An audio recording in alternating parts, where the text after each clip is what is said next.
EDG versus SKT. This is game 13 overall, day 3.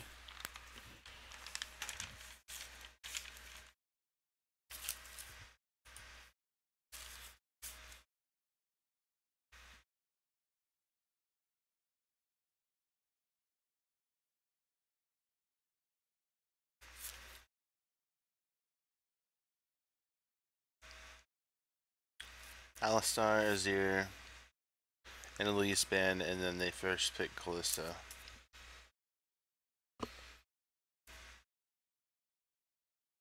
The Kalista pick kind of makes sense here. It should be a contested pick between these two teams because Bang and Deft are both really good at Kalista. And it should fit into what the teams are gonna want to do overall. It's got like the mid game into I guess it's got the early into mid game. It sounds weird to say Kalista's like an early mid game AD carry, but she kinda is. If it gets super late game, then other AD carries start getting better than her. And the later it gets, like, the more she's hampered by her short range. Not that she can't carry still. Not that Hurricane doesn't scale well. All that good stuff, just all things considered, it's not as good as other carries can be. So, Braum Rek'Sai, I think that is actually a really strong second rotation by SKT. Would have been their first rotation. It's not actually Skarner, that's going to be Annie. So Annie and Darius. I think Darius is an okay pick, obviously. SKT didn't want to take it. So I would assume that they have a counter pick for it. And we'll actually see that here with the Renekton. Yeah, so Renekton can be a good match against Darius. They're going to have like the same relative strength throughout most of the game. And I think they match up well, so I think it's, even if it's not a straight up counter pick in lane, I think it's a smart pick overall by SKT. And let's skip through a little bit of the draft.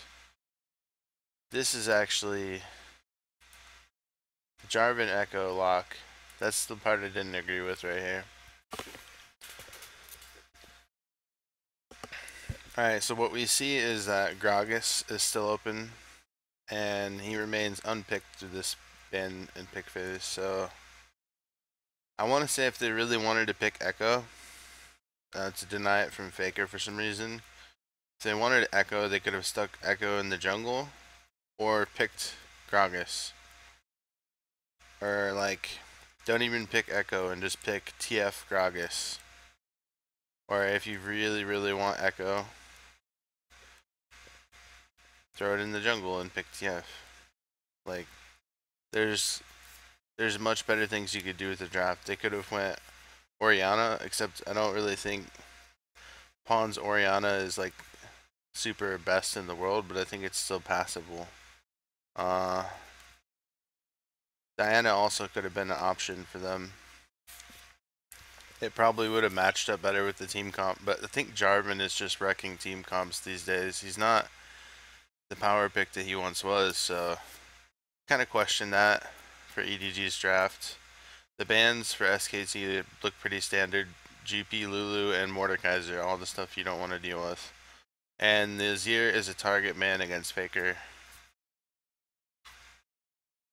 Alistar, pretty decent ban. And Elise, of course, the most contested jungler at Worlds.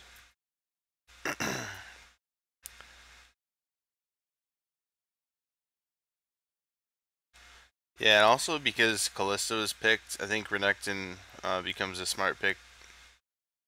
Because you know what the AD carry is you're facing, and if he's not comfortable facing Kalista with Renekton, he's just not going to pick it, so.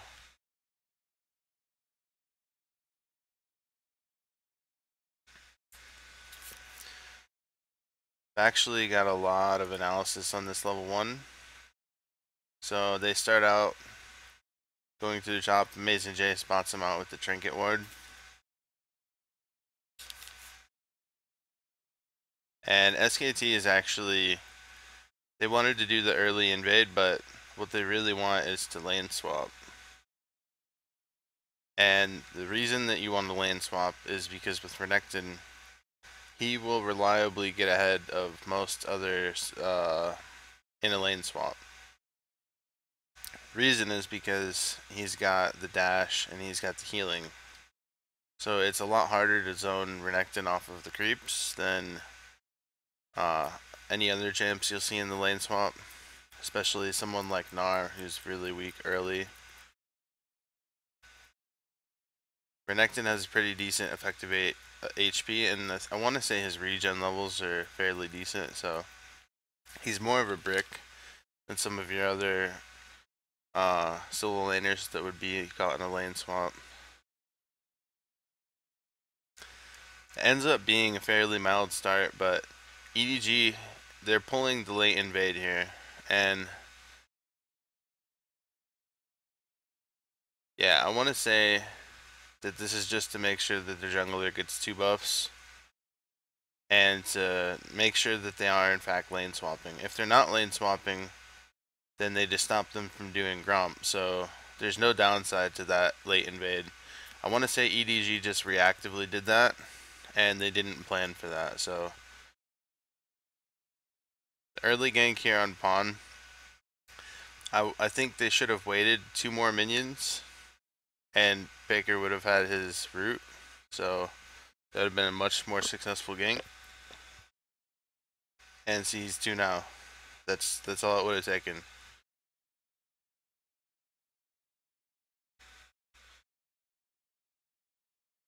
But yeah,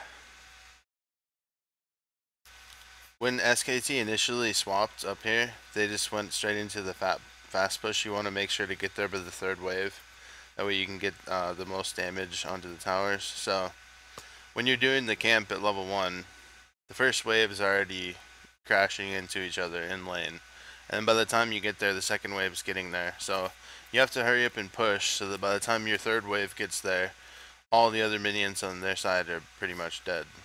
And that's what you see here. SKT with the very disciplined North American style lane swap that just like picked up on it. They're like, oh, we're doing 4-0 again, let's do it, you know, like that kind of thing. And EDG with the much lazier, like, hey, we're gonna get this tower. We didn't even want to lane swap anyway. You guys should face this 2v2. That kind of thing.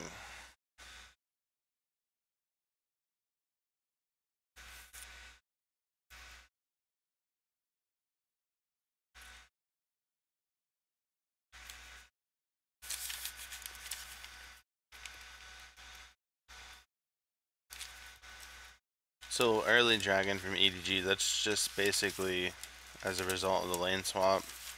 SKT had to expect that, and first dragon is really not important, so really doesn't even matter. It's inconsequential. Now the mid lane counter pick here on Rise is actually very relevant. So talked about how Renekton is a good pick against their team comp. Rise in particular is really good against Echo and Callista because they have a tough time with click to cast CC, anything that's like reliable. Kayle, Pantheon, Rise, that kind of thing. Really good against Echo and Callista because if you think about it, you can never really get onto them if you have a couple of CCs that you can chain together, one that's really reliable, you know it's going to land every single time. It's not a skill shot, that kind of thing. It's just, I don't want to say worth its weight in gold, but it's worth the pick as opposed to what else you would pick. And I'm trying to remember what spot we are in the game here, but again, let's go back to this level 1. Because it's EDG versus SKT, you can learn a lot from this.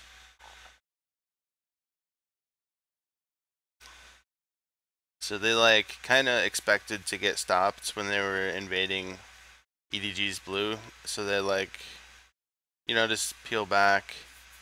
And right here in about 10 seconds, Brahm's going to award the blue for SKT here. And I want to say that SKT scouted everything out really well, and EDG just kind of react.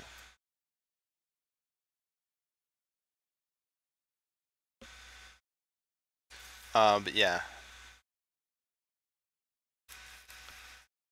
The late invade, pretty much forced by what EDG did or by what SKT did in the early game.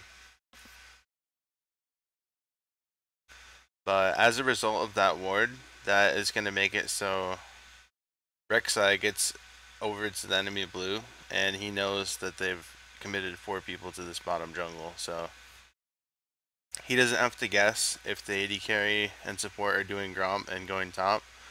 There's just a lot of reasons why that ward is important, and completely changes the dynamic of your early game if you don't know where they're at. So I want to say that it's always useful to sort of ward one spot, and then you walk through all the other areas that they could possibly be. As a result, it kind of flushes them out. Alright, let's catch back up. I was looking for an example of that, but I didn't exactly see an example since SKT got shoved out by that Amazing J ward and whatever.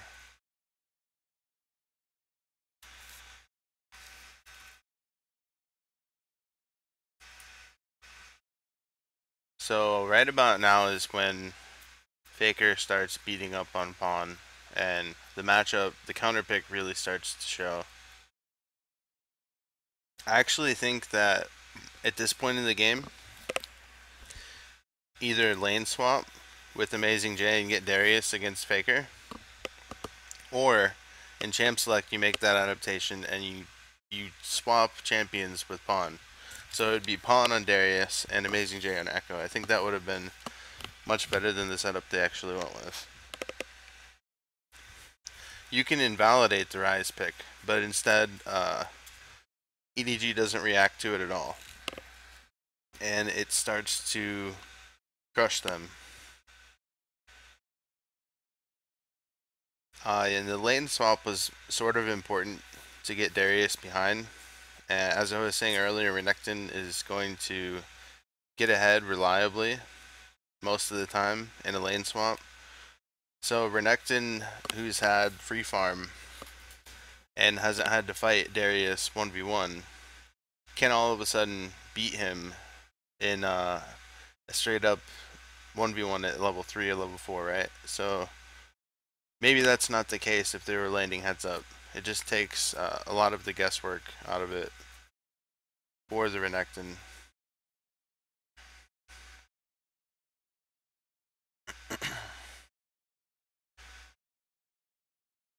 Yeah, and right about now, it's like 21 to 50 CS in the top lane. But since there's so many waves stacked up, and Amazing J does like this sort of slow push freezing thing, you can see it on the minimap. There's not really good coverage of it right now. He's like sort of freezing, but he's also slow pushing. And all that means is like as soon as a certain wave gets in to reinforce his minions, then he just starts hard shoving from that moment on. That's not like always how it goes, but that's how this one went, and that's usually preferred method. That way you don't miss any creeps, and you have the most possible minions backing you up to fight on. Or if you think about it the other way, you just denied as many minions as you could before he inevitably gets the wave. And yeah, right about now, Amazing J gets to within 10 CS. But Faker has a 20 CS lead, 20 CS lead in the mid lane now. So for bottom lane, if we're just theory crafting the matchup, Callista and Annie should always have kill pressure on Sivir and Braum post 6. And I don't know why Mako was trying to hide in the fog of war when his tether was showing. Didn't really make any sense. Maybe he didn't notice.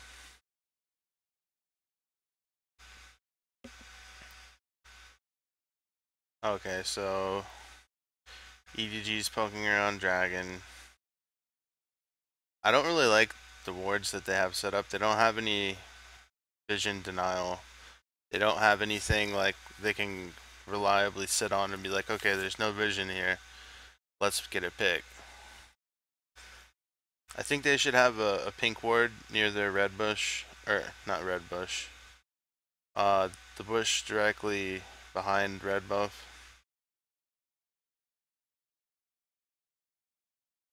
Or if not, have a sweeper on that as much as you can. So they get Faker with Annie ultimate. And I think that was overkill. I don't think that Mako should have used the ult. I think the stun would have been good enough with 3 people. That's actually kind of important because the AoE on Tibbers will stun if Annie has her stun up. But now she has to rely on her W, which means she's got to get much closer and it's less reliable in general. So SKT is actually able to contest this with the double teleport, and early Renekton, when he's got his ultimate running, it just deals so much damage in these early team fights, so you really can't force against Renekton. You do not want to force Dragon.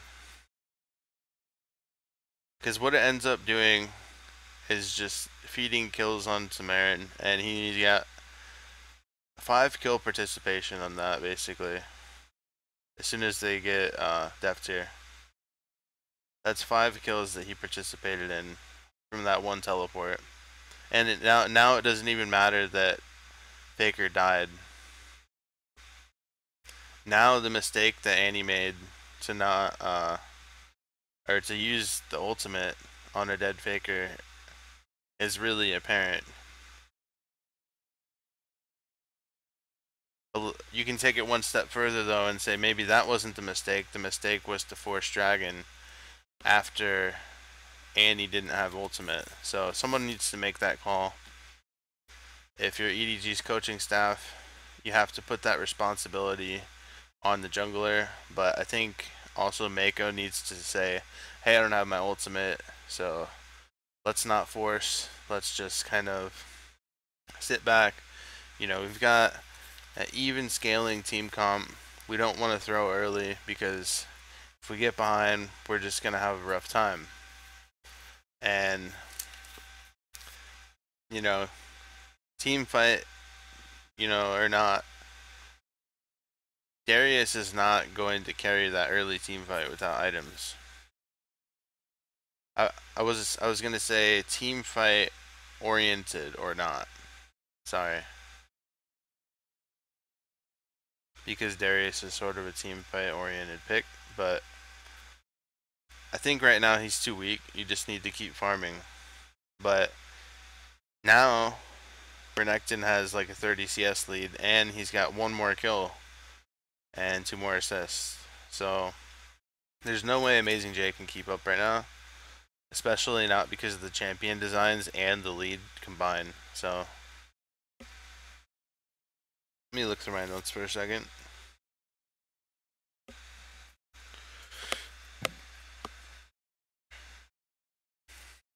But yeah, with that kind of team comp, you just want to avoid team fights against a Renekton. Renekton will eventually be shitty late game. Like unless you fall into his play patterns, of course, which is getting low in front of him and letting him dive through your whole team. Like that kind of thing, any champion can carry. But relative to EDG's comp, Jarvan is just going to be like a peel bot, basically. Even his ultimate's not going to be meaningful CC. They're never going to hard engage with that unless they get a good Annie ultimate. Main job for Jarvan should be to peel for Callista and to follow up on Echo's targets. So Darius is just going to be going after everyone pretty much, and Annie's job should just be to peel. But I feel like they want to use it more for the engage, but then when they get behind, they don't change their mindset. They should have probably tried to go as even as possible without doing any risks, and even giving up a few dragons if you have to. Because if you remember, they got the first dragon, so EDG has to make this an adaptation on the fly during the game.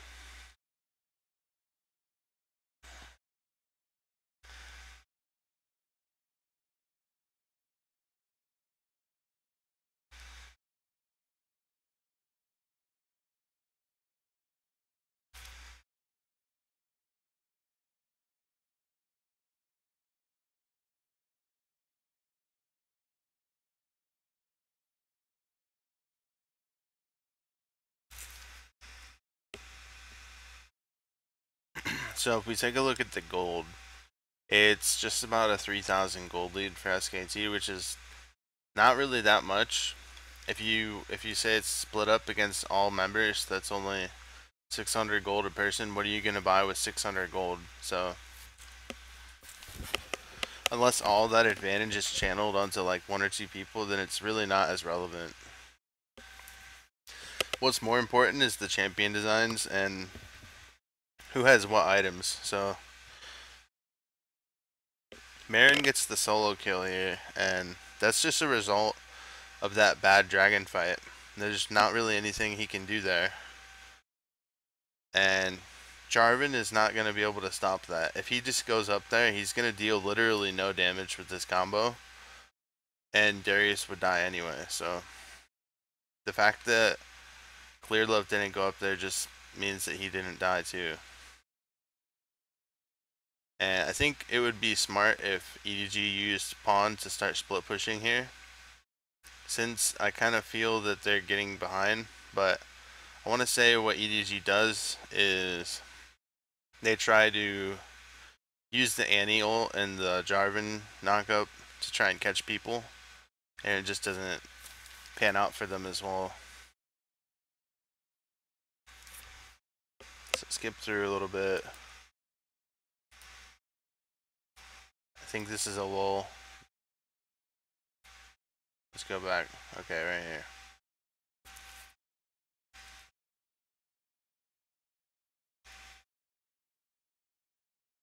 Two people are recalling on EDG. Rek'Sai is recalling. So they spot that recall in the ward.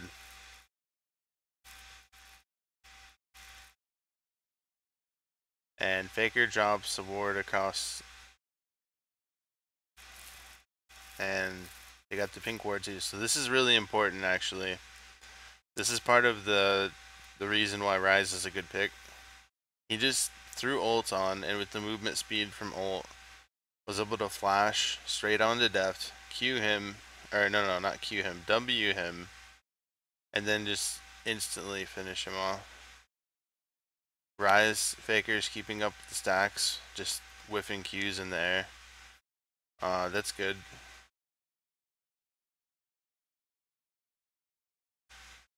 It's kind of like my specialty is to analyze micro decisions on the players.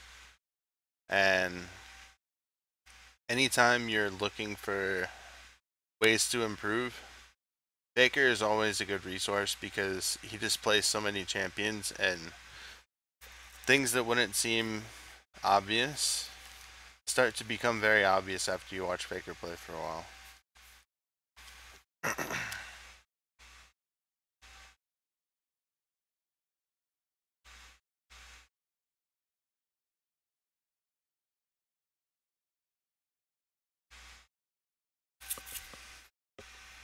Okay, so now SKT has a pretty big lead.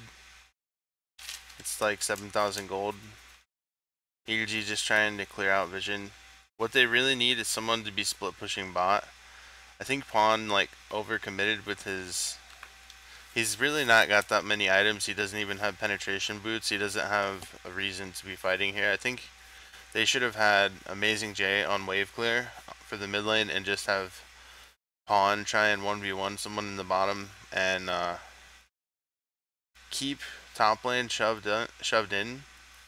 Have enough people at mid to where it's never gonna be a free inhibitor, and then they would have 4 people be able to peel up to the Baron. But instead of using Pawn's teleport, they send Amazing J bottom, and SKT gets a free Baron because they don't have any vision set up. Nobody can go check. The lead is too big. There's not enough vision, so they needed to create pressure somewhere,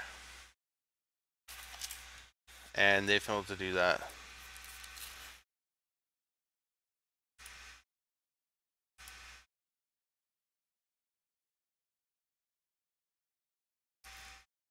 So SKT showing that they understand rotations and get the bottom tower. Amazing Jake gets the top tower.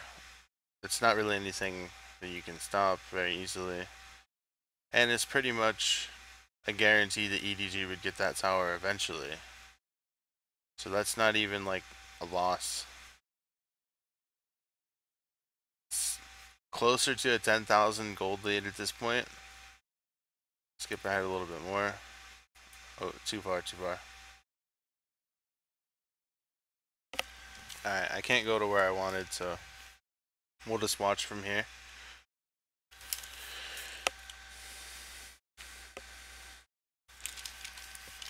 So even at this point in the game, it doesn't look very good for EDG, but if you just sit on your inhibitors and don't give up any more gold or any more death timers, then there's still a chance. There's not much of a chance, but there's still a chance.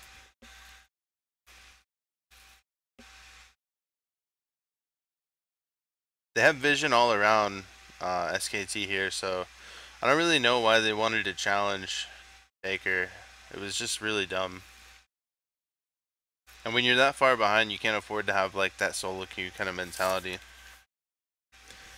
And at this point, Def just doesn't deal enough damage on the Callista. So not only did Callista fall in priority for most teams, you kind of have to build like an early game comp around her now, I want to say, which EDG really doesn't have. I still want to say that they have the better late game if they were on even gold, but as it stands, the Rise pick, he just got going way faster than anyone else that I want to say. That was even really passive of Faker. If we watch that again. Alright. Let's break this down. Lands the Q. He chunks this guy, but then Mako's coming in. He takes half his health, but then as soon as he uses the Archangel Staff, he flashes out as well. I think he should have just stayed. He should have stayed right in the paint and finished off Clear Love. But maybe he knew that the only way that they would lose this fight is if he died, so he wanted to play it safe. All these guys should be too tanky for any of them to kill. Renekton is coming in with the flank. I still think that was a bad flash from Faker. If anything, use it aggressively to finish off Clear Love and then run down and go into the bush.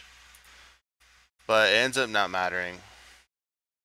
And after you lose a team fight like this, it's just really hard to come back. So I want to say with that kind of a lead, there's no hope for EDG to come back.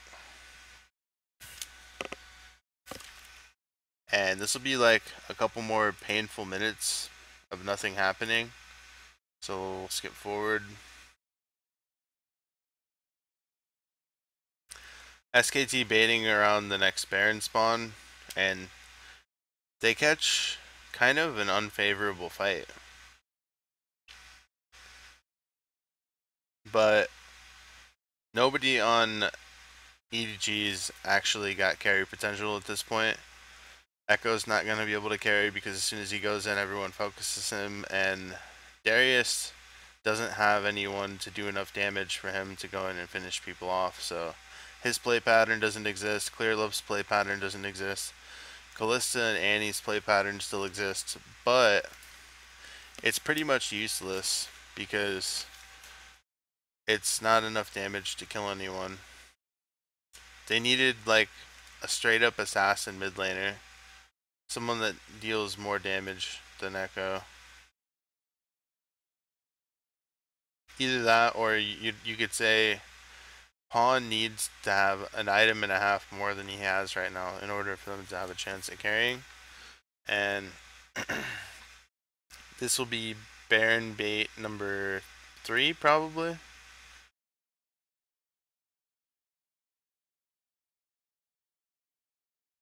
This is the last fight.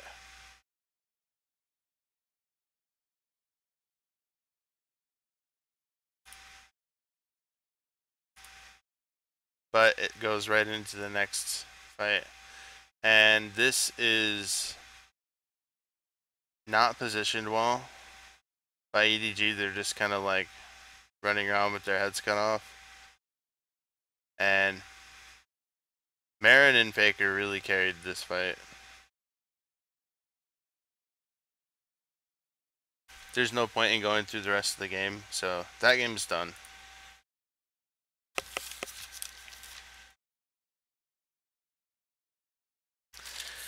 H2K versus Bangkok Titans. This is game 14, day 3. And let's see, what's the first important thing I can think of? Rek'Sai, Yasuo, and Darius ban for H2K. Bangkok Titans ban Lulu, GP, and Fiora.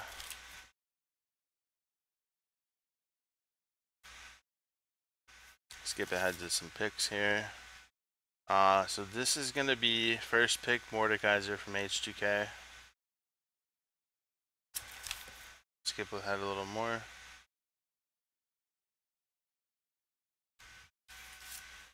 And I actually think Mordekaiser is really strong, not only because of the dual lane thing, but you can flex him to top. And since there's lane swapping going on, you can stick the support with Mordekaiser and still get your solo lane AD carry. So that is a really good pick. I want to say all teams are going to stick him in the dual lane, but it doesn't mean you can't stick your top laner on Mord. It's perfectly viable. And on this patch specifically, he was cleaned up a little bit to where his W is not useless in a solo lane. He still doesn't get the sustain, and there's no XP advantage to be had when he's solo laning, but at least you can use the W for damage now. Threshing Gragas, second rotation. I'm just gonna call it second rotation because it's weird to say second and third pick overall. So Thresh and Gragas. Gragas, okay, it's not worth a priority pick. So this just says that they want to save their other picks for later, or they have inexperienced drafts. There's not much more to it than that. I want to say they should have grabbed Elise, but maybe their jungler doesn't play Elise, and they just wanted to deal with it with Gragas. It doesn't work out too well as a counter pick, but let's say they happen to be on even gold. Gragas could potentially out team fight an Elise. Of course, if Elise gets going, then Gragas would be pretty useless. You can never actually say how the game's going to play out, though.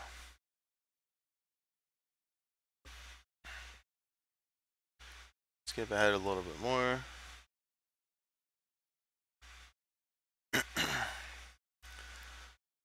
So it went Elise and Alistar, which I think was really good drafting by H2K, and then Gnar plus Vayne, which I don't really agree with picking Gnar before last pick, but maybe they wanted to save their mid lane counter pick. It just doesn't make a lot of sense that they wouldn't show it.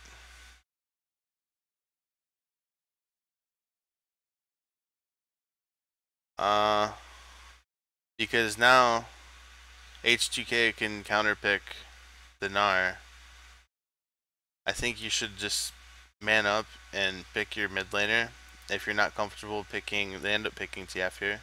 If you're not comfortable picking TF at that point in the rotation, then pick something else. It's simple. Maybe it does take that much prioritization, but regardless, pick and bans were fairly meaningless for this game. The game itself isn't that great. H2K played really bad. And the game is actually pretty even until about 28 minutes. So we'll watch this team fight. This is at 20 minutes.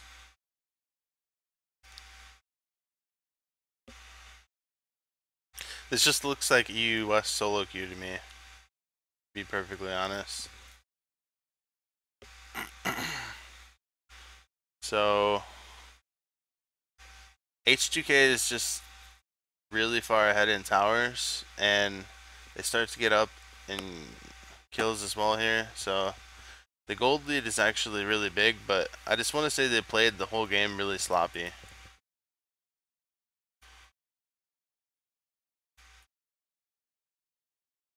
But oh, maybe I had the timestamps wrong.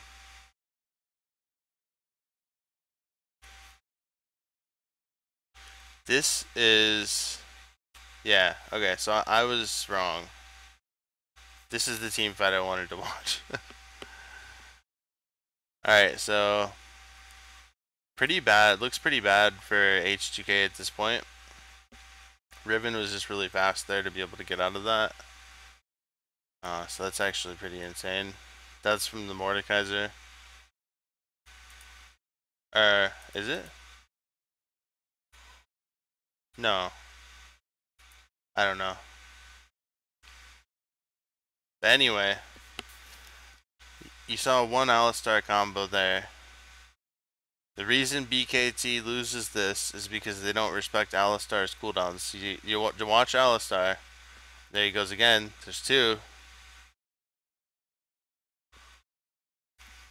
And they're still lingering around. They shouldn't even be here. Making big mistake. And 3 combos. So, really got to respect that Alistar. I think if they just gave up the turret, they would have had a chance against H2K, but after that happened, it just, there were too many plays for H2K to make on the map that were high percentage, such as picks near Baron, and since they already had such a big lead, it was just like no coming back from this mistake. And the team fight that we already watched was them baiting around the next Baron, basically.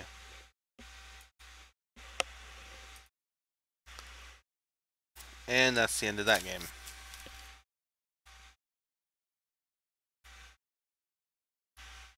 Okay, so my analysis on the last game wasn't that great, but LGD versus KT, I will actually go into this game a little bit. So Azir, Alistar, and GP ban for LGD. Kalista, Lee Sin, and Rek'Sai from KT.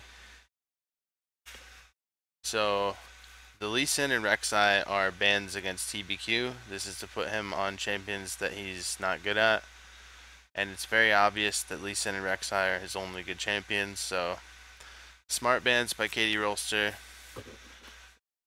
They also have the foresight to ban Kalista away from Imp. I think Kalista is 100% ban against Imp. You cannot let him get that champion, even if he doesn't know it. He's so good on it. So I probably would give KT the benefit for having the best draft I've seen at Worlds so far. Not this draft in particular, necessarily, but their drafting habits overall. I've agreed with a lot that they've been doing. And LGD first pick Darius here. The Azir ban is pretty important and competitive. If they have an Azir player on the other team, you really have to ban it. So we've seen that. Alistar comfort ban. It's a strong pick, but you don't necessarily have to ban it away. Okay, so I lied. That was actually Elise. And then this is going to be Lulu Braum. They hovered on the Darius though, just as a mind game. I want to say, there's no real meaning to that. And Riot has some difficulties here. Technical difficulties. Okay, so this next two picks for LGD is going to be Thresh and Sivir. Now, Thresh and Sivir are both safe picks, and they match with any kind of team comp, really. So that gives you a lot of freedom for your last two picks. This ends up being Gragas and Kog'Maw. So since they gave away Lulu, they've actually given up Protect the Cog, and KT not opting for Tristana here. They prefer the Protect the Kog'Maw, I suppose. I don't know why. I guess Arrow is just better at Cog. So Mordekaiser is actually ignored through this pick and ban phase, and it's another nod to KT's ban phase to know that it's not that big of a threat, especially against someone like Imp. I'd be more afraid of his Jinx or Callista than I would be afraid of his Mordekaiser or something like that.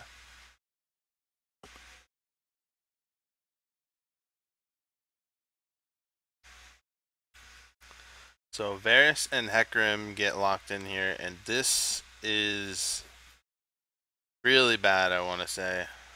They put Godby on one of his comfort picks. Hecarim is a month or so out of meta. Still a decent top pick, but nowhere near as good as he was. For a while, it was like nothing but Hecarim and Aurelia, but times have changed to like more carry-oriented top laners, and Hecarim's always going to have this weird play pattern problem where he's never really like that great on his own. So if he doesn't have a lot of CC to back him up, then he can get kited pretty easily. And it ends up being a liability most of the time. Unless it gets going, of course. So Malphite is a really good pick. If you look at their team, everything is capable of protecting Cog. And they also play each champion singularly well enough to where they don't have to worry about anyone getting behind. Yeah, and the Riot casters trying to call LGD's composition a poke comp, I think that was a mistake. They didn't really... Freak kind of was like, well, it's a poke comp, but they don't have any other poke champions. It's like, well, it's not a poke comp then. Alright, buddy. Anyways.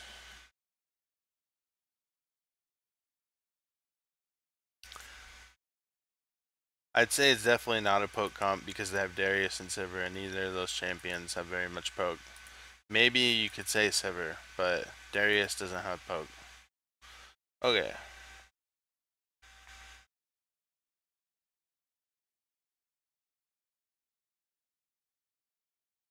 But yeah, I do think that it ends up being a full early game team, whether or not LGD meant to draft it this way.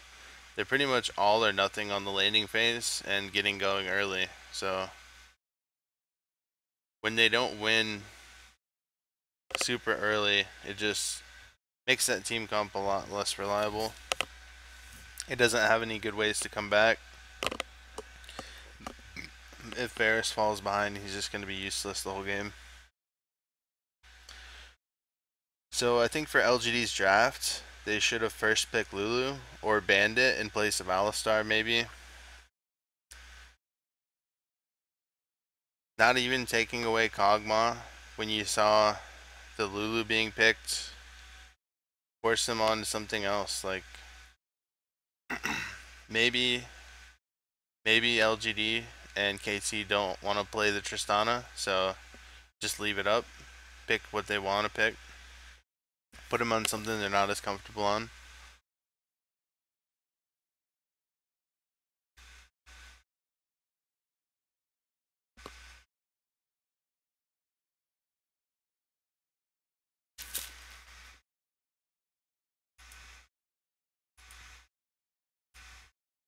And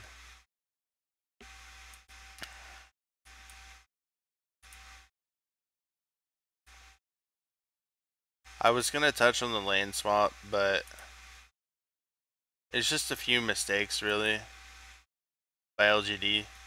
LGD didn't get towers, and KT did, so when they matched up again in this 2v2, KT already had a gold advantage, and even if they're down in CS, it doesn't matter because Kog'Maw has 2 kills.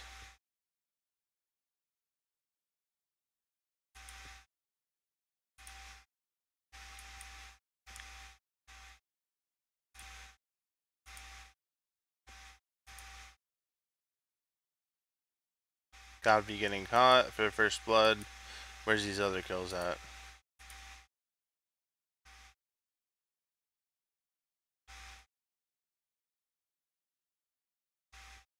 That was a lot of people that bought.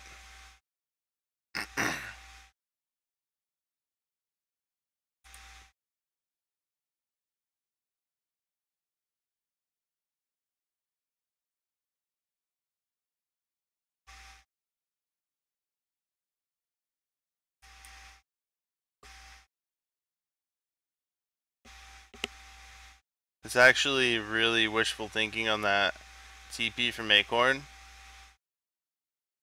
See, he's Hecarim. What is he gonna do? He just ulted, and now he's got nothing. So he barely even made it out. Acorn should have totally died there. He wasted his TP completely.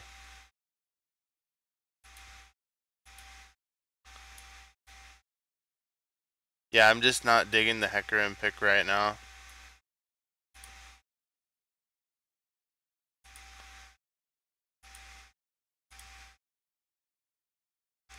And Arrow is capable of snowballing on you with Kog'Maw. That's exactly what we see here. 4 kills becomes 6 kills, becomes 8 kills.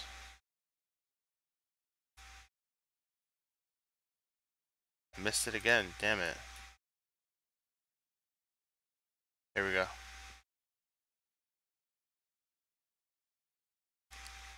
TBQ, what are you even doing down there?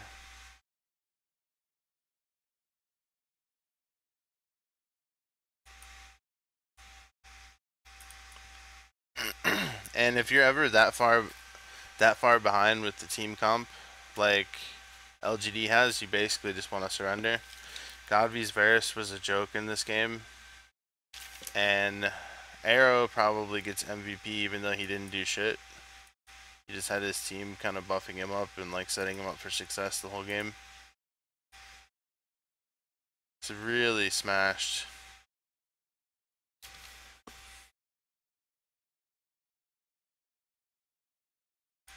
$15-1. 17-3. Yeah.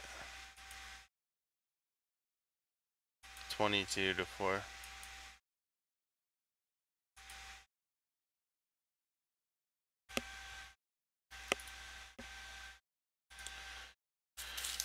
Origin versus TSM. This is game 16 overall, day 3. So for Origin, the bans are TF, Azir,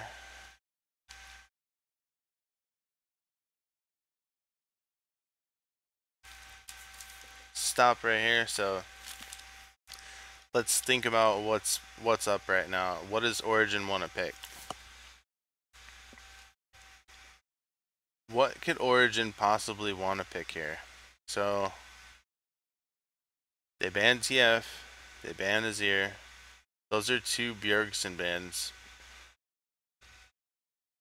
GP, Mordekaiser. So we've got Darius, Elise, Alistar, Tristana, Kalista, Braum, Lulu, Rek'Sai. These are a lot of priority picks that are up.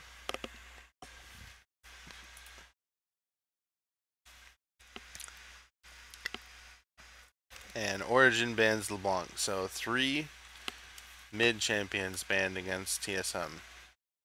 That's really smart, actually. Because what is TSM going to do here? I actually think that they should have banned Kalista. Because that's Neil's an imp. You can't let them get Kalista. Like, that's what it's become. You have to have the scouting on that. They banned Fiora here, presumably because Dyrus doesn't play it. I don't actually think Soaz would be that much of a threat on Fiora.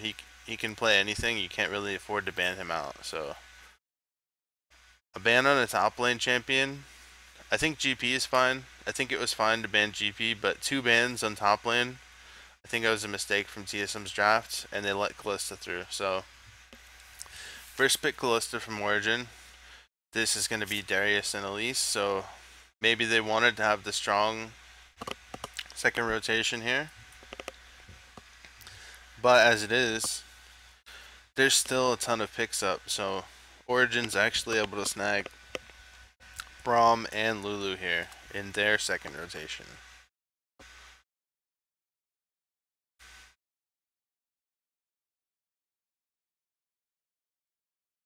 This is Alistar and Trist from TSM. This is very NA.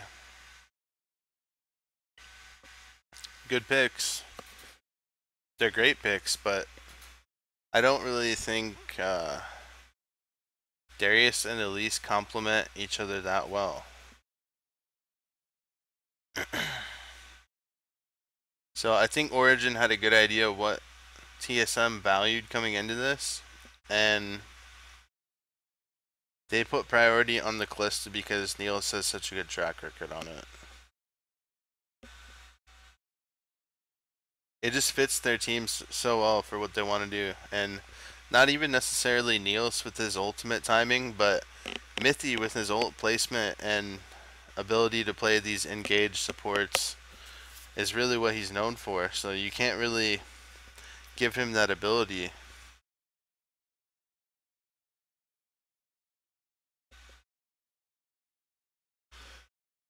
I think if Braum wasn't up here, then Origin probably substitutes Annie in place of the Braum. So you can't really stop that team comp from forming. You gotta ban Lulu instead of Fiora. You leave Mordekaiser up. Deal with the Mordekaiser instead. And you ban the Kalista as well. Another thing TSM could have done was to pick Lulu in reaction to the Kalista pick and also snag Braum. So instead of picking Darius and Elise, I think they should have picked Lulu and Braum.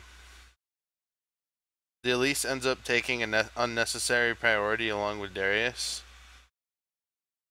They're not both that strong of picks to where you'd want to pick them together unless you have people that can play stuff that complements that well. I don't. Of course, they're like high priority picks, but what I'm trying to get at is there's like a lack of direction on that team. So who's actually gonna go in and start a fight on TSM? You have Alistar, okay. What else do you have? That's pretty much it. You got Elise. Elise is more of a follow-up champion. Victor is more of a follow-up champion. And Darius, of course, is a follow-up champion. He doesn't have a whole lot of CC. So instead of Elise, if you're going to pick Darius, I actually think that you really need to pick Rek'Sai or Gragas. And this unnecessary priority on Elise cost them the draft really heavily. So that's a huge mistake that TSM needs to fix. It basically cost them the draft entirely. And Gragas was still up for Santorin on the comfort pick. Anivia ends up being a dare for Bjergsen to pick Veigar. So since Veigar is not safe into Anivia, Bjergsen is forced onto Victor, which is still good, but it's not as good as it was. Anivia is also really good against Darius, so that makes sense as a counter pick as well. So Speke pulling that out. He understands the nature of immobile champions. So having that wall, having that stun, having the zone control with Anivia's ultimate is just really good control. It's a lot of damage and it's a lot of zone control. I want to say if you're not building an assassin in the top lane, you definitely need the control mage in the mid. Just to make sure your bruiser can actually do something. That's more of a side point though.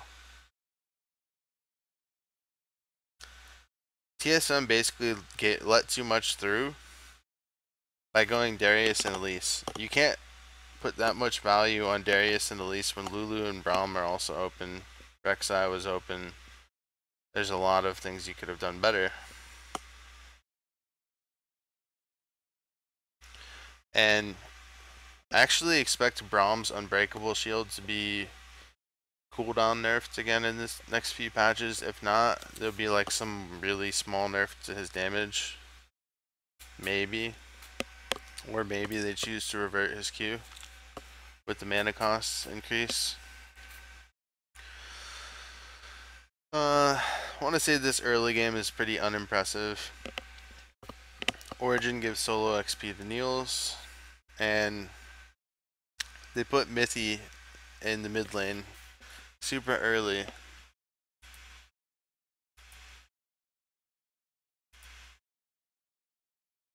They actually burn Bjergsen's flash too with it.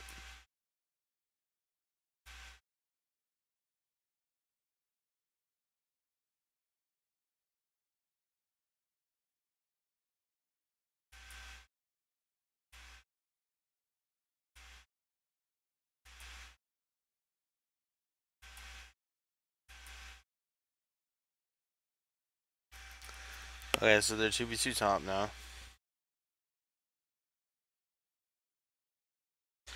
Oh, I'm sorry. They didn't burn Bjergsen's flash. They burned Bjergsen's heal.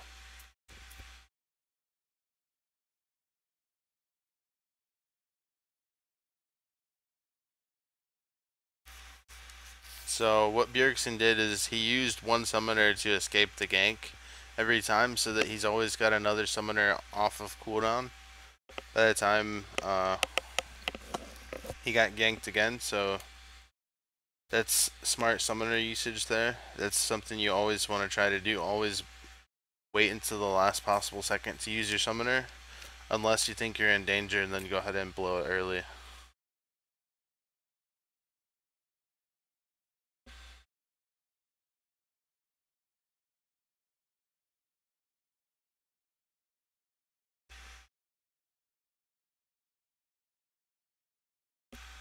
TSM's lane swap game is actually not bad. I just want to say that like how they play it out doesn't really make a lot of sense.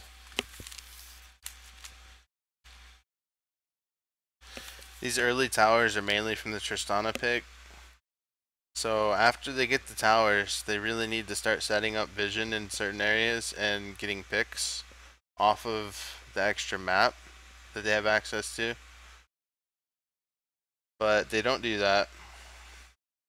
And it seems like they're playing straight into the late game EU style. So TSM should have been more aggressive and probably set up some vision in their red bush. No, not red bush. I meant to say their red side.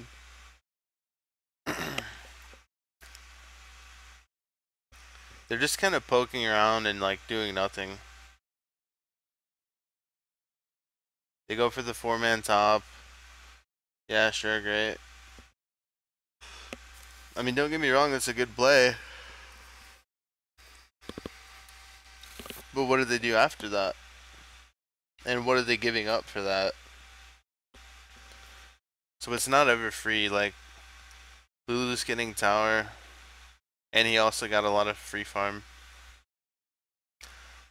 If you put Lulu heads up versus Darius, there's actually a decent amount of kill pressure from the Darius. You just need to stick Santorin in that lane and have him camp the ever-living shit out of it. So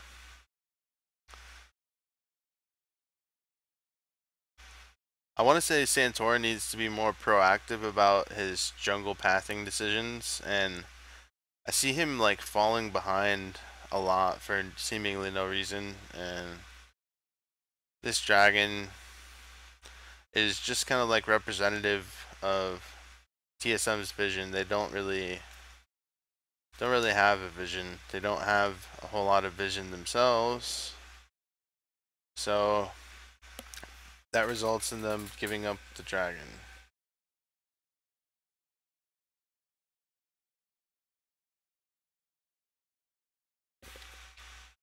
Alright, so there's a major event.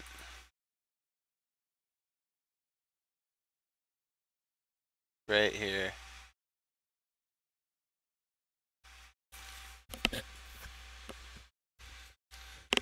So TSM's catching Origin in the bot lane. This is what's happening. TSM's trying to flank. They're going around right now. I actually think TSM should have been more aggressive here. They shouldn't have flanked. I think they should have came in directly on them. Origin sacrifice one person to make sure everyone else gets out. They run through TSM's tower. And this ends up being a disengage. So TSM wasted a whole lot of time to set that up. For Origin to get out of that, that's just like, it's almost like a ticket to mid game by not getting caught out there.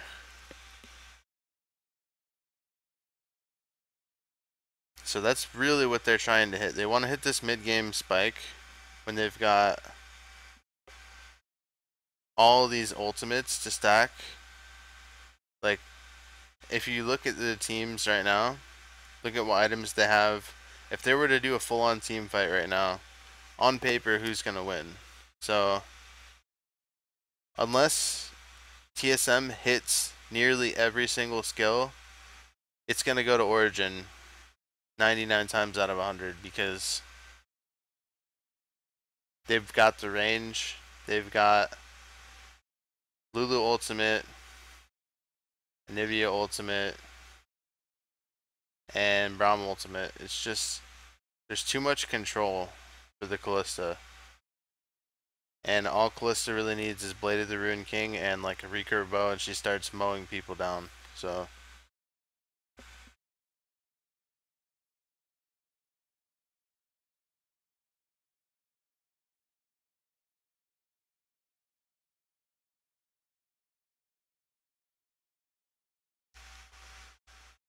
Origin does some nice rotations, and God, I hate using that word. I think I'm gonna stop using that word because it's become cliche. Any meaning that the word rotations had is gone. So Origin regroups after pretty haphazard bot play to get the top tower. And they're able to get this top tower just because it seems like TSM is really lackadaisical. They don't want to make any mistakes, so they're not making any aggressive plays. That's all I'm seeing from them, basically. They're playing not to not lose, and then by proxy, you eventually lose anyway. So probably better off making some more aggressive plays. I don't think that TSM's got that spectacular of a late game. Victor is somewhat of a short range mage. Wild Turtle, his Tristana is not the greatest, so I don't even really give them that much of a late game advantage.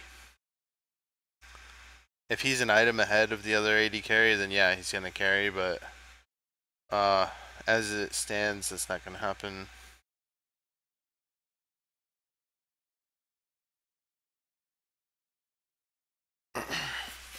Alright. Skipping ahead.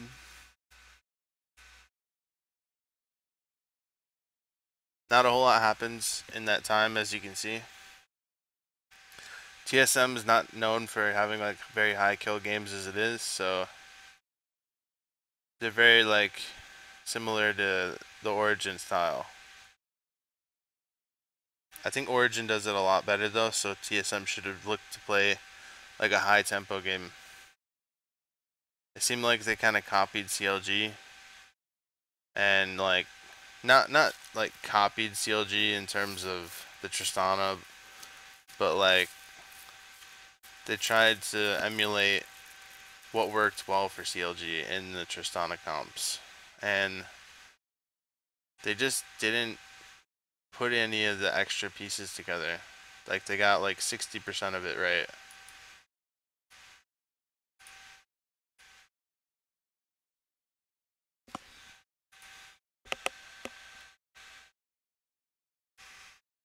So Lustboy is about to get caught out here actually.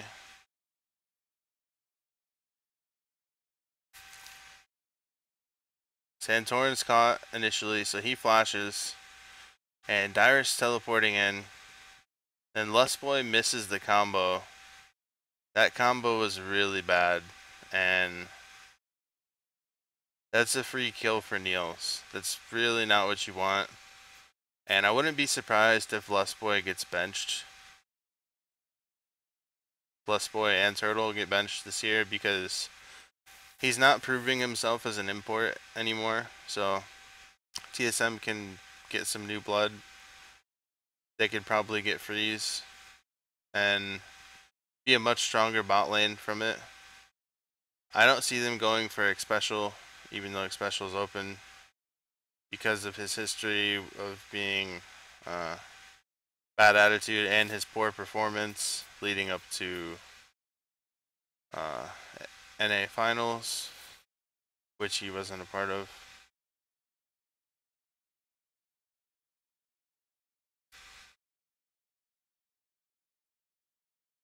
Okay, so there's another really key play here.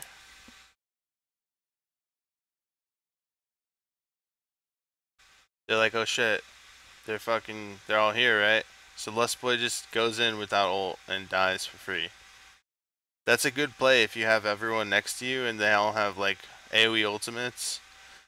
But that's not how it works.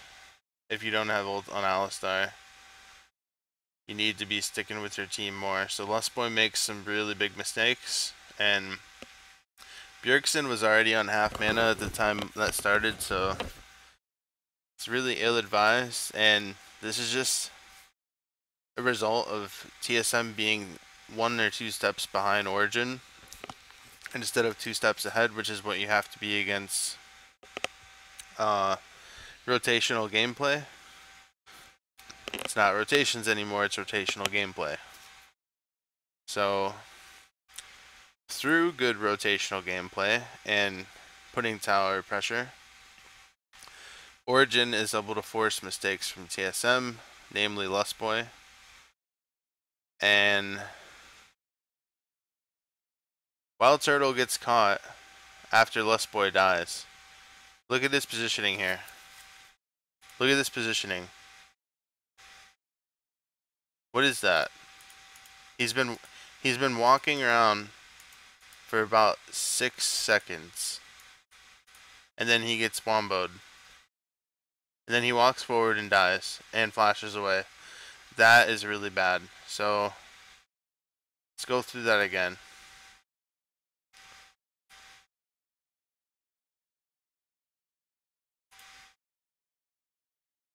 Boy makes the ultimate sacrifice. Wild Turtle. Where are you, Wild Turtle? What is he doing there? He's 1.5 screens away. Boy went in. Wild Turtle's 1.5 screens away. He'd have to rocket jump, and he wouldn't even be in range of anyone. So I can kind of see why TSM's like, oh yeah, we got this, let's go, boys. And like, I can see where Boy got that idea from, but where was Turtle? What the hell was he doing?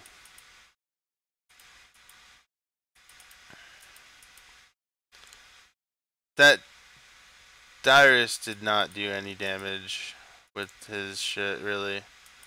He killed Soaz, but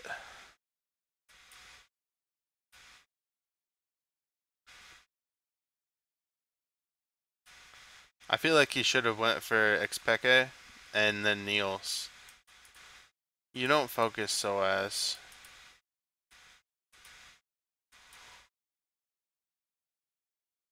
Alright, one last time we'll go through this.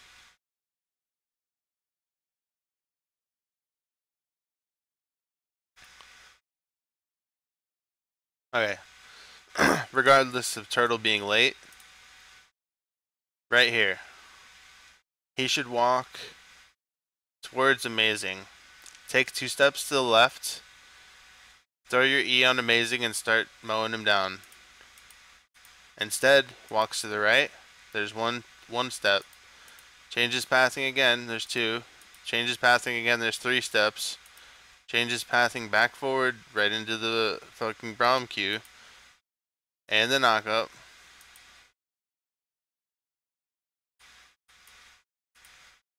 From the Callista ultimate, and he's dead. So, instead of standing somewhere closer to the minions, he shouldn't have been to the fight so late. TSM's bot lane cost him this game. I'm actually disgusted from watching that again.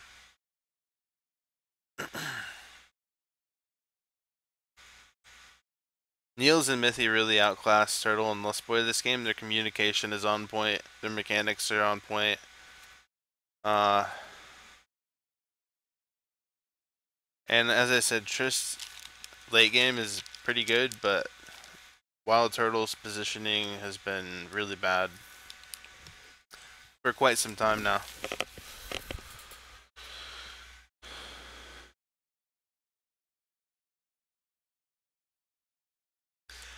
So yeah, I think TSM shouldn't have banned Mordekaiser. They should have known that it would have got through, and they should have picked it for themselves.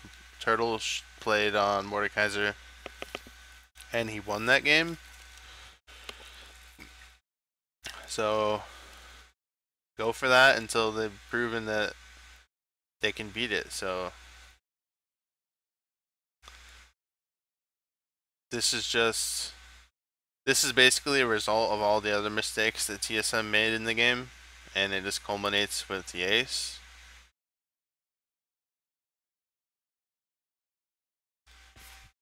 They take Baron off of that team fight, and they close out the game. That's the end of Origin vs TSM.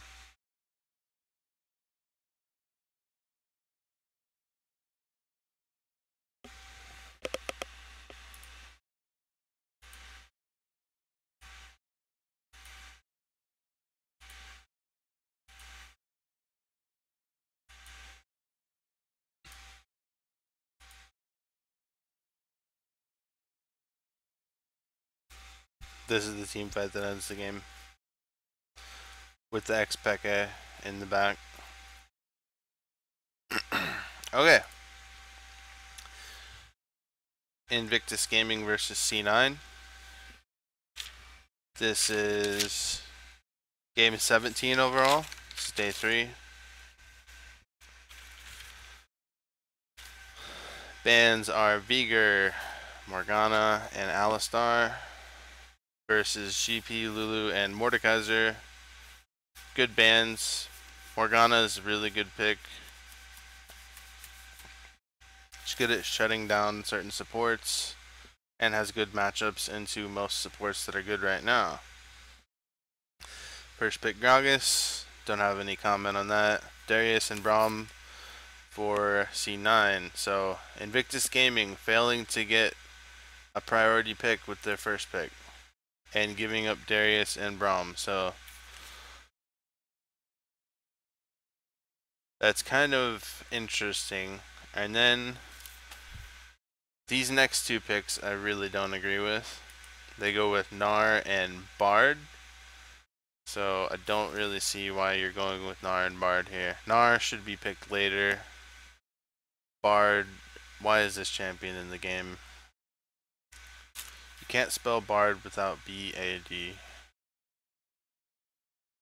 And this is Elise and Trist for Cloud9. Just think about the significance of that. This is Red Side, and their first four picks are all the best in their role for C9. Tristana best AD carry, Elise best jungler, Braum best support, Darius best top laner. So what are you doing, Invictus Gaming? And they close out the draft with Sivir and Echo, which I think if you're going to pick those champions, you might as well grab some of the priority picks with them. So maybe instead of picking Gragas first, if they knew that they were going to let Elise through, they could save Gragas for later. And the value of Echo counterpick or picking Echo late in the draft, I don't see it very much. I don't see that being important. So IG should have picked Darius or Braum. Straight up. Not Bard. Okay.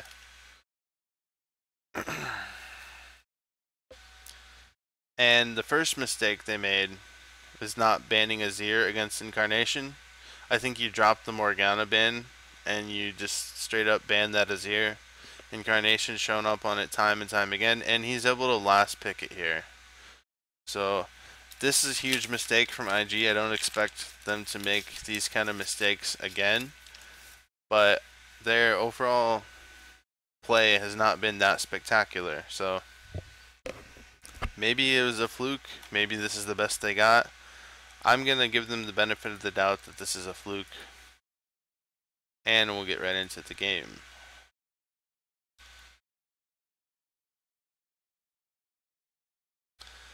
But to touch on the picks again, we've got all tier 1 picks on C9 versus all tier 2 picks.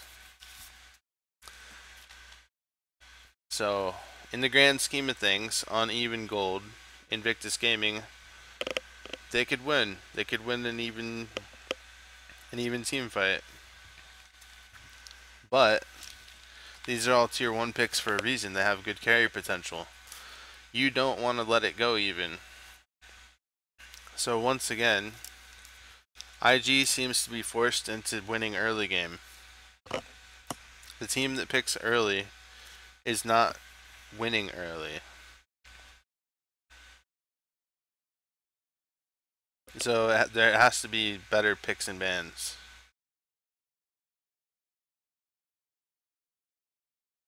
Individually, on a player level, I'd say the teams are fairly even in this game. The main reason C9 ends up winning was the draft phase. So Rookie's Echo outlanes as Incarnation's Azir for most of the early game. And despite IG's jungler being top, C9 is punished by Rookie's teleport in the bottom lane with a nice play. He solo kills Incarnation. Let's see if we can get that.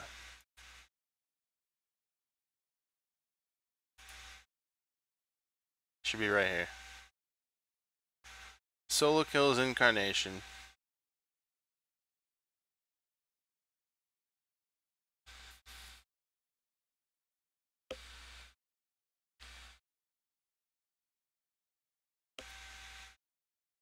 Oh, no. It's not right now. Okay, so they got balls.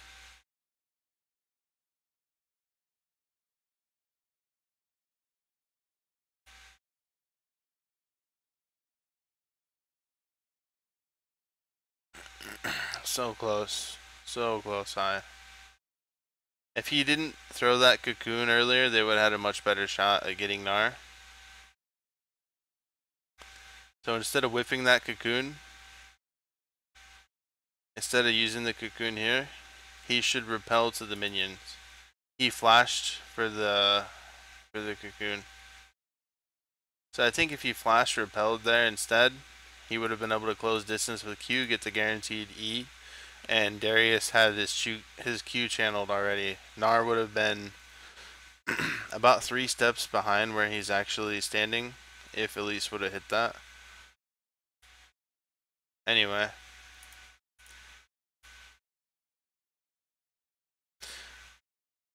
Flash into repel is not that reliable, so I can see why High didn't want to open with that. And here's the kill. Really nice play by Rookie.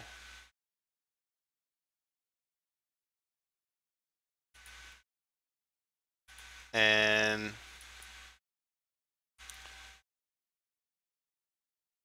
they catch balls again.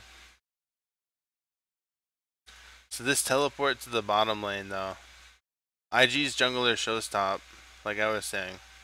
So bot lane goes aggressive. They get Kid, but Rookie makes sure that they pay for it. So he was really close to getting sneaky. The only reason they didn't is because of the quick flash. And Braum, Lemondation's Braum delayed him just enough to where he didn't get the kill. So stopping Rookie from getting 2 kills there is really clutch, and Tristana ends up getting 1 for 1. Kid should have respected the Braum and Tristana more, especially when his jungler's going to show top. Should have known that that would have happened.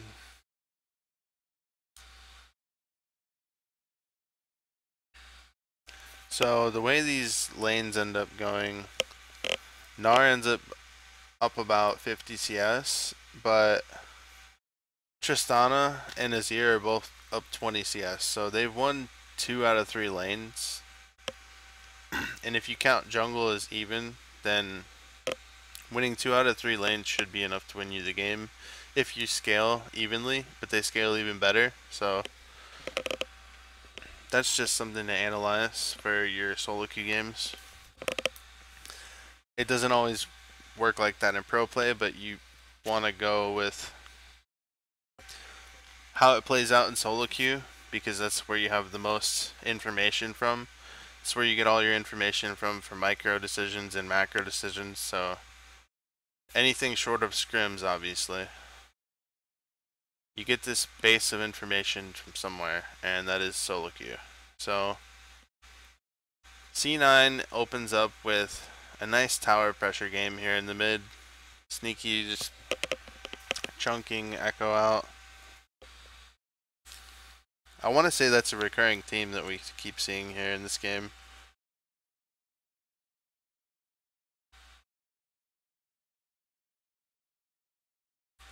So C9 basically knows just to not give up any kills. They have a better late game. They should be about even on gold right now. Just don't even look at the gold. If you look at the tab screen alone, you should be able to tell that they're fairly even, and they have a bit of an advantage on their solo and AD carry. Solo mid, that is.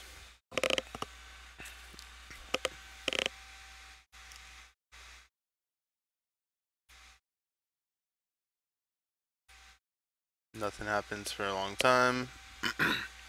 So this is the start of the siege game from C9.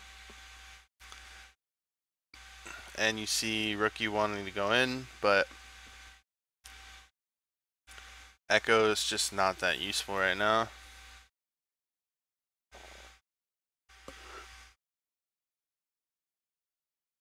Having to defensively use his E, and they get to teleport out of Gnar, so that's actually really huge. They don't even have to budge because of the Azir tower, and Balls is free to split push top. They're all sort of 20% HP missing too, and most everyone on C9 is close to full health.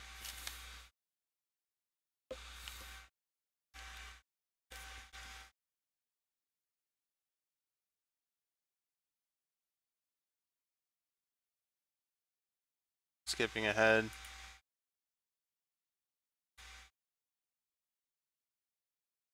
Alright, so they're doing starting to do some Baron vision denial, that kind of thing. Dancing around quite a bit. This is looking a lot like the TSM Origin game in terms of action. Santorin getting caught out over here. Blue completely out of position. Or not Santorin. High getting caught out. So that's just like a small mistake.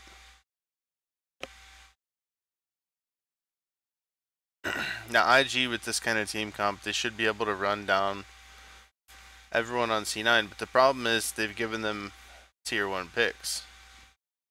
So the Azir just does so much damage.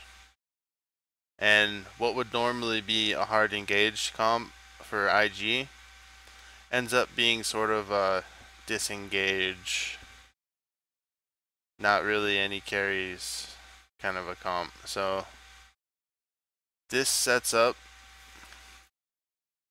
risky Baron play by C9 here. They denied vision, so they decide, alright, you know what, fuck it, let's just rush as much damage onto this as we can. And Incarnation is zoning out Rookie.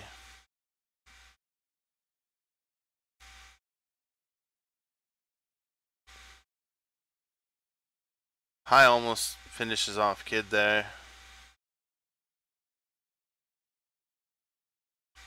He actually used Summoner Heal.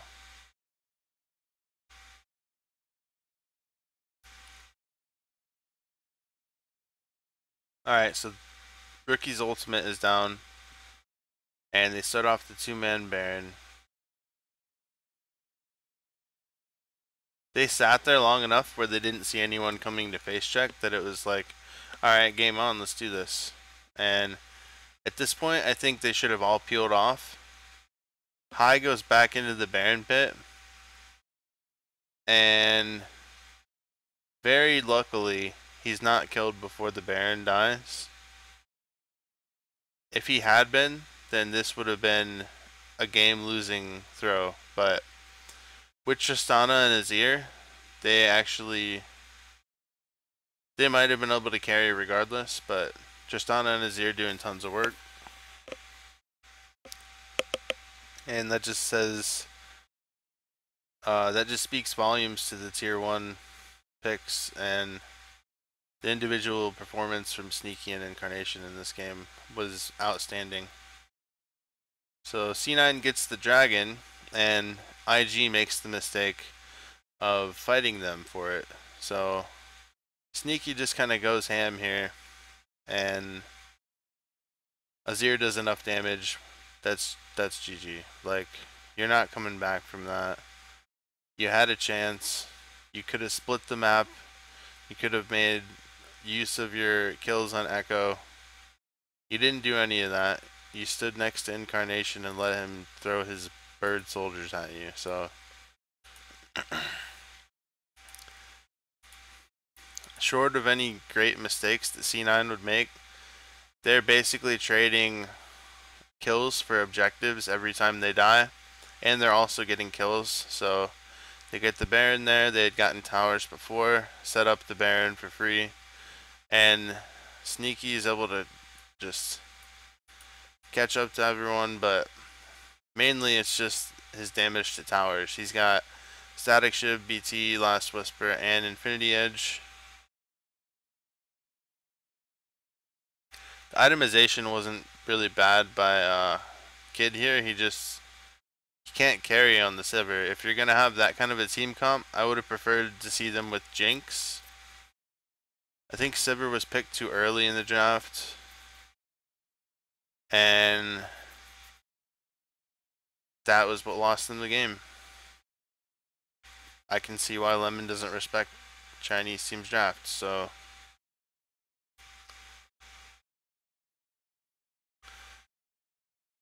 AHQ versus Fnatic. This is the 18th overall game. during the second rotation, Fnatic picked Darius and Sivir. I want to say that the Darius pick was a mistake. Even though it has high priority in the draft, Huni is capable of playing around it. He does not have a very strong Darius in and of himself. So AHQ picked Gnar and Jinx.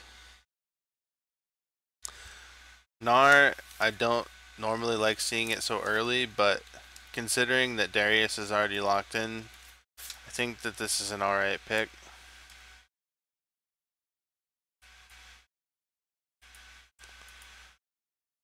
So Olaf and Annie. I just really don't like that team comp. I'm not a fan of Olaf jungle. I think Olaf should have been top. Don't even necessarily have to pick Olaf. So Fnatic's pick and ban. I just think they didn't prioritize, or they didn't realize what Huni is, and they didn't realize what Reignover represent. To me, they don't need to have Darius on Huni and Reignover on Olaf. I just don't see the point of having that team comp. They left Westdoor with Fizz, and I think that's actually the biggest mistake of this draft by Fnatic. I think you leave the Mordekaiser and the Rek'Sai. That way that you can get Rek'Sai for Reignover or Elise. So you leave Rek'Sai and Elise up. You ban the Fizz, ban the GP, and probably ban Alistar just because they actually lock in Tahm Kench here, and this is specifically to peel for the Jinx, which makes their team comp essentially a 4-threat team comp. But Tahm Kench with his high damage is actually like not that yeah, he's still relevant even though he's a support. Yeah, it still has quite a bit of damage, so it's almost like AHQ has 5 threats and Fnatic has 1, Orianna is 1, Sivir is kind of 1, Darius is 1. Olaf, I don't really want to say he's got carry potential, maybe when he's snowballed, or maybe if he's a top laner, but Olaf jungle is not really going to be a carry, and Annie support is not really going to be a carry unless she gets really fed. So it's basically a 3-threat comp versus a 4-threat comp, I want to say, and AHQ shows that in the team fights. They just outdamaged Fnatic.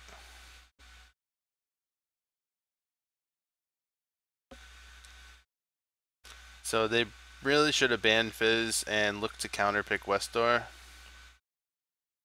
Febiven's counterpick ends up being wasted here, since you can't counter Fizz. He picks a safe pick as last pick, so if you're picking a safe pick as last pick, then you should probably save your last pick for Huni and put him on something that he can play well. Even Huni's Hecarim would be good here. Even though Hecarim's not that good anymore, Huni's Hecarim is still good enough. Like there's always going to be player specials, right? So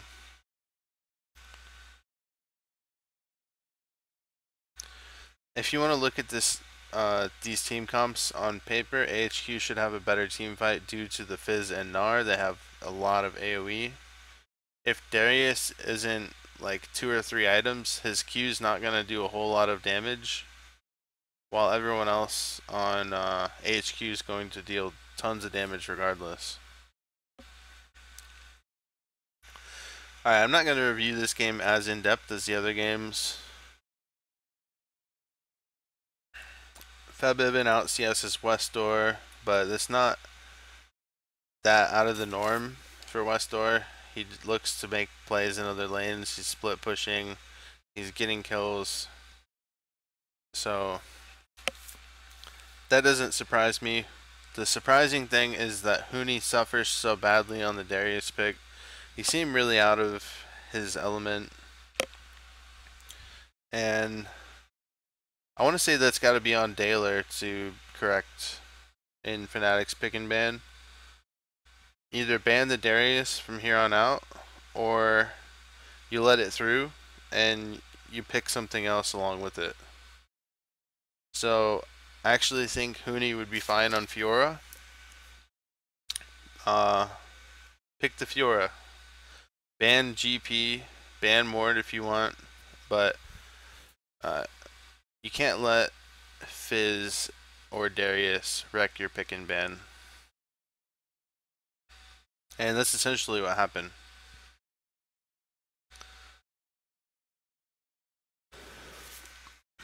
So if we skip forward a little bit more, Darius has 74 CS and Orianna has like 177. So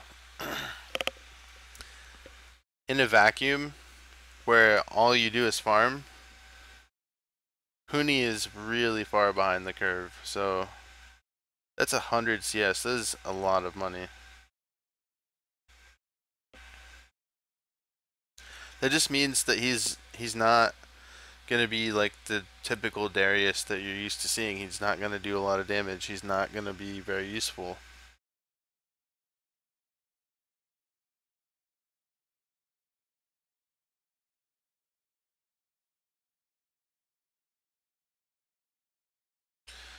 Especially though for Fnatic's ban phase, I think you don't need to counterpick with Febevin. He's so good that as long as you ban out the enemy mid laner, he's going to win. Febevin will win that lane. Maybe not against Faker, but against 80% of the mid laners at Worlds. Well, maybe that's too high. Maybe against 60% of the mid laners at Worlds, I would say Febevin is capable of outlaning them on out of his like 10 champion pool. If you ban out their best champions. But since they let Westor have Fizz, Febevin is basically neutralized. Don't really see too many great Orianna ults coming out, and with the composition they have built, Annie, Olaf, there's not really a whole lot of follow-up for the Orianna. So this looks a lot like Team Comp the Origin won with. They had Callista, Annie, and Orianna, and that was where Xpeka got the 4-man shockwave. That game played out completely differently from how Fnatic's played this game.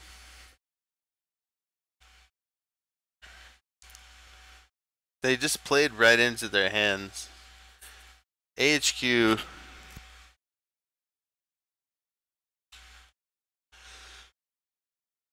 just played this really well. Since they use Fizz as a split pusher, it's really hard to deal with, and it forces Fnatic to play their style of game.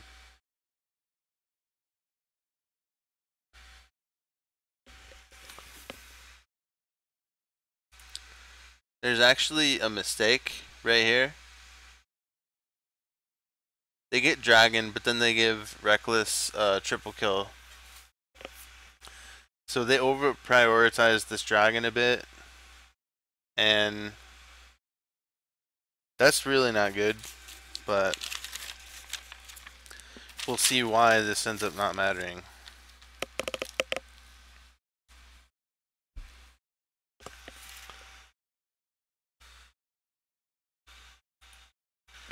Skipping forward quite a bit here.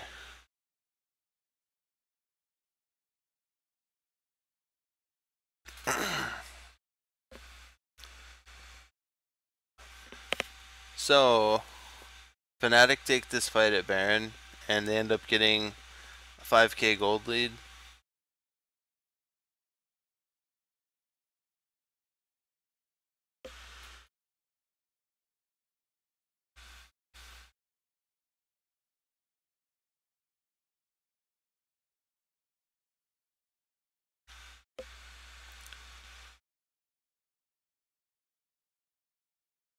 So Fnatic actually makes a mistake here.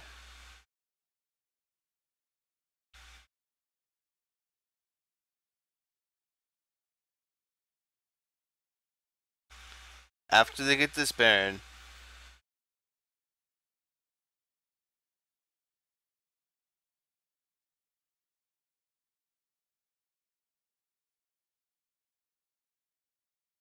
fast forward. After they get the Baron, they go mid. So I actually would have had them split here. Even though Huni's teleport is down, they actually could put most of the people in bottom, ward up the red side, or the red jungle of blue side. But they do get the inhibitor. The problem is that they overstayed. So I would have been pushing waves back and forth from mid to bot, so that after you get mid, you have bot to fall back on. So that mid inhibitor caused them to overstay by about 5 to 10 seconds and made it to where the AHQ's rather skirmishy team comp was able to catch up to them. So now Baron is off. They have Fnatic did knock down the inhibitor, but all that's really going to do at this point is just channel gold onto AHQ's carries, which they can't afford to do right now. If I were Huni, I would have actually looked to keep Gnar away from my team so that they don't have the team fight potential. If you look at the team comps, they have a superior team fight at this point in the game. They have a lot of individual damage dealers, but if you stick them all together and everyone just fights all at the same time, then you can see why Fizz does more damage than one spell from Victor.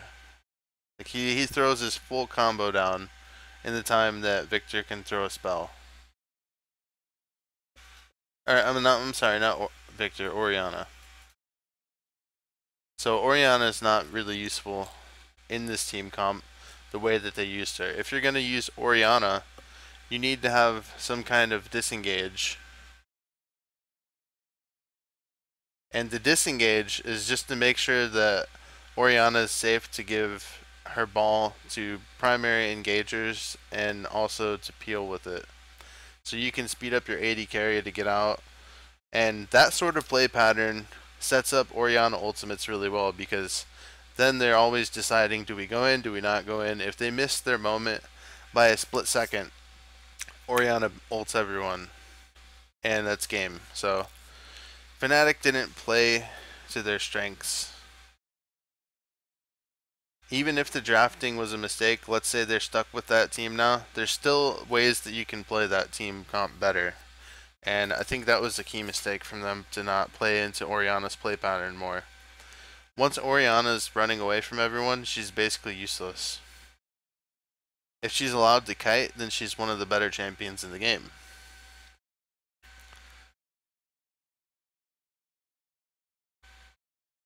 But yeah, it was basically bad target selection that allowed Westor to carry the last fight. Jinx cleaned up the fight though, so she got a lot of damage items off of that. And Reckless actually goes like full Korean AD carry and goes QSS Vamp against Jinx with Last Whisper, IE, Static, and BF. So if you look at the 280 carries, it's not even close. Anne is dealing so much more damage than Reckless. So not only is it Sivir versus Jinx, Sivir has no Last Whisper. This is a mistake, probably from Reckless spending too much time in Korean solo queue, or spending too much time with Korean AD carries. It's a huge mistake to build QSS here on Sivir. You want to build full damage, maybe even 6 items full damage on Sivir, within reason, right? So, huge mistake there. Alright, skipping ahead a little bit more. Wait, are we? No, we passed that. Yeah, the Fnatic Dragon at 32 minutes, AHQ let go just because Fizz got chunked out. So that wasn't really that important. It just showcases that AHQ had good presence of mind to not give up any kills for that dragon. You're already giving up the dragon. Let it go. Don't give up more kills with it. So Fnatic has a 2k gold lead some point in here, but Sivir without Last Whisper is basically a liability instead of an asset. And that is going to be really important for these next fights.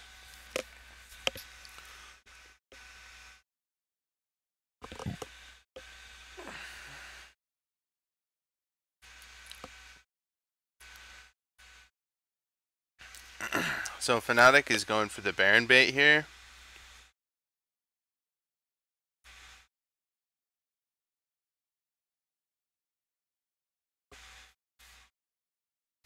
They're not trying to rush it. They know everyone's there, so they're just baiting.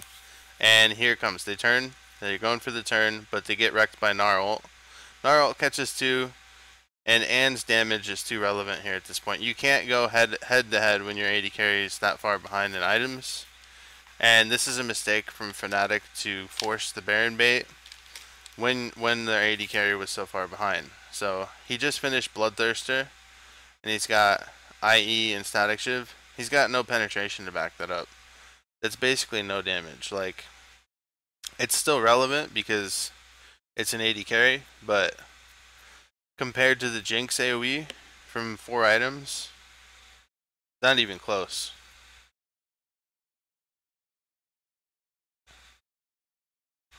So, not learning from their mistake, Fnatic actually pulled the same exact play 2 minutes later, and this is how it plays out. Anne is near full build. They should not have forced these fights. Instead of picking Sivir, I would have liked to see them pick Tristana. But it's basically the exact same fight as before. Tahm Kench peels for the Anne, and he is free to get some shots off in this fight. Now, this doesn't end up being a huge loss for Fnatic, but it ends up being more wasted time. You're not buying time for Sivir to get Last Whisper anymore. You're basically already past the point where Sivir could catch up and be doing meaningful damage. So HQ has a huge advantage at this point. The gold doesn't matter anymore. All that matters to the champions and their positioning.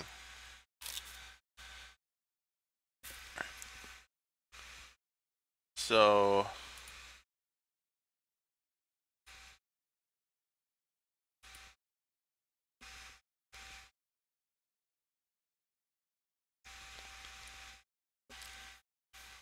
right here, AHQ's got decent vision. Fnatic doesn't, so they're just sticking around the lanes.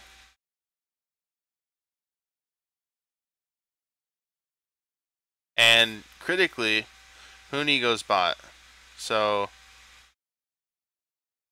Fnatic, for some reason, they think they've caught Ziv, but just because he's mini Gnar doesn't mean that he's caught. So he actually gets away, but this commits Fnatic to a really bad positioning.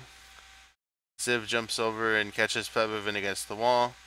Febiven dies. That's pretty much game over. So Westdoor is freed to hit the back line, and they clean up. Huni wasn't there for any of it, so that was a mistake. That was the last mistake by Fnatic. And if the game wasn't already lost before this fight definitely lost in the game. Alright,